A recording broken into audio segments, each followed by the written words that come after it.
kita mau belajar dan membaca tentang ceritanya Syekh Siti Jenar, di mana beliau ini adalah salah satu wali yang mengajarkan manunggaling kawula Gusti. Ajaran ini sangat populer dikemukakan oleh beliau. Beliau ini lahir pada tahun 1404 sampai 1517 Hijriah. Umur beliau itu sekitar 93 tahun. Nama lain beliau itu Sunan Jepara, Syekh Siti Jenar, Syekh Lemah Abang, Syekh Siti Brik.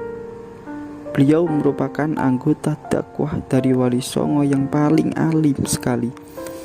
Beliau menyebarkan agama Islam di daerah Kabupaten Jepara. Sebab kematian Syekh Siti Jenar tidak diketahui dengan pasti karena versi yang berbeda-beda. Manunggaling kawula Gusti atau istilahnya wahdatul wujud atau panteisme, sehingga inilah disebut sesat oleh sebagian orang. Ada juga yang menganggapnya sebagai tokoh intelektual karena sudah mendapat esensi Islam dalam kehidupannya. Dalam karya sastranya yang disebut Popoh itu berisi budi pekerti yang mana itu dianggap bertentangan dengan ajaran Wali Songo yang terletak pada pemahaman aspek moral, ketentuan syariat yang dilakukan oleh Wali Songo. Ajaran yang paling kontroversial adalah pertama, masalah hidup dan mati, kedua, tentang Tuhan dan kebebasan, dan yang ketiga, tempat berlakunya syariat. Itulah yang paling dianggap kontroversial hingga saat ini. Beliau juga pernah mengatakan bahwa kehidupan di dunia ini itu disebut kematian. Sebaliknya, apa yang disebut kematian itu disebut sebagai awal dari sebuah kehidupan yang hakiki dan abadi. Inilah yang sangat dianggap kontroversial. Bahkan banyak yang menganggap beliau itu sesat. Versi kematian Syekh Siti Jenar itu sendiri ada 7 versi. Yang pertama, dihukum oleh Sultan Demak, algojonya Sunan Kalijaga. Yang kedua, dihukum oleh Sunan Gunung Jati, algojonya Sunan Gunung Jati sendiri. Yang ketiga, dihukum oleh Sunan Giri, algojonya Sunan Gunung Jati. Yang keempat, dihukum oleh Sunan Giri, keris ditusukkan ke badannya hingga tembus punggung. Yang kelima, dihukum oleh Sunan Gunung Jati, algojonya Sunan Kudus. Yang keenam, memilih sendiri kematiannya. Dan yang ketujuh, 2 orang yang menyebar fitnah itu mengaku sebagai Syekh Siti Jenar. Dan sebenarnya yang dihukum mati itu bukan beliau, tapi temannya ini yang memiliki rasa dendam.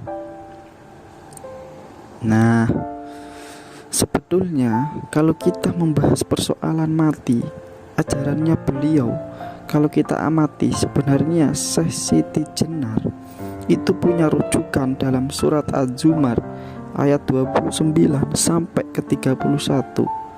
Tafsir atau Bari.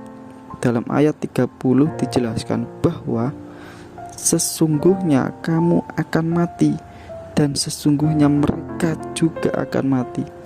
Ada hal yang paling penting di sini, bahwa pada akhirnya kematian itu al-mautu labudda minhu li adabtil barmajah, bahwa akhirnya kematian itu suatu keharusan dengan tujuan liadadil barmajah, reprogramming atau suatu update.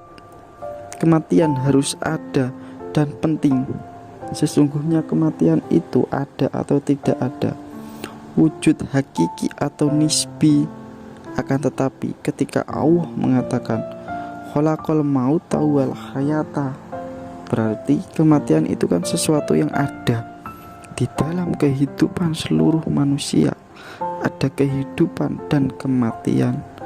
Kita sekarang bisa dikatakan mati sekarang karena setiap saat, sekitar 18 miliar sel yang rusak dalam tubuh kita itu diganti oleh sel-sel yang baru.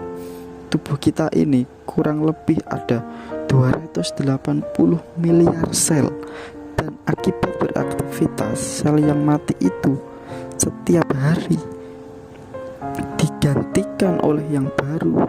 Dalam surat Yasin pun dijelaskan, wa man nu'ammirhu nunakisu fi khalqi afala ta'qilun, bahwa barang siapa yang dipanjangkan umurnya, maka Allah akan menciptakan sel-sel yang rusak dengan sempurna dengan sel-sel yang baru, sehingga sekalipun usia kita sudah lanjut, sudah tua, tetapi masih perkasa dan masih kokoh karena sel mati itu dihidupkan kembali oleh Allah Subhanahu wa Ta'ala. Jadi kalau kita belajar itu sebenarnya ajaran pertama yang diajarkan oleh Syekh Siti Jenar terkait kematian itu sebenarnya tidak kontroversial, dan bahkan itu ada di dalam Al-Quran dijelaskan bahwa sebenarnya kehidupan di dunia ini semua orang pasti akan mengalami sebuah kematian, dan ketika orang mati mengalami kematian itu adalah awal dari sebuah kehidupan yang hakiki dan abadi nanti.